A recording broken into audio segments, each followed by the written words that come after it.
వాళ్ళ భర్తలేమో వ్యవసాయం చేస్తున్నారు. అది మేము సాధించింది. ఇలా మీరు విద్యావేత్తగా ఉన్నారు, వ్యాపారవేత్తగా ఉన్నారు, ఇండస్ట్రియలిస్ట్గా కనిపిస్తారు, యుఎస్ రిటర్న్ నుంచి వచ్చిన తర్వాత ఉన్నారు.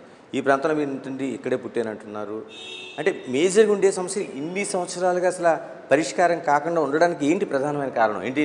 అప్పుడు తెలుగుదేశం ఉంది, తర్వాత మధ్యలో పార్టీలు మారినాయి, కాంగ్రెస్ ఉంది, తర్వాత తెలుగుదేశం, ఇలా కాంగ్రెస్, ఇన్ని పార్టీలు ఉన్నాయి కదా వైసీపీతో పాటు. ఎందుకు పరిష్కారం కాలేదు? ఒకటి, రాజకీయ నాయకులకి అవగాహన లేకపోవడం అండి. ఇది చేస్తే ఈ ప్రాంతం బాగుపడుతుంది అని అవగాహన లేకపోవడం. ఇప్పుడంటే నెల్లిమర్ల నియోజకవర్గం మీరు అన్నట్టుగా చాలా హాట్ నియోజకవర్గంగా మారిందని మీరు అంటున్నారు. ఎందుకంటే ఎయిర్పోర్ట్, భోగాపురం అనే ప్రాంతం ఇంతకుముందు ఎవరికి తెలియదు అసలు. ప్రజలందరూ కూడా ఏదోటి బతుకుతున్నానులే, ఇక్కడ మనం పండించుకుంటున్నాం, గింజలు పండించుకొని బతుకుతున్నాం, వచ్చిన దాంతో ఉంటున్నాం అన్నట్టు ఉంటున్నారు తప్పించి, ఎయిర్పోర్ట్ వచ్చిన తర్వాత ఈ నియోజకవర్గం తాలూకు పేరు బయటకు వచ్చింది బాగాను.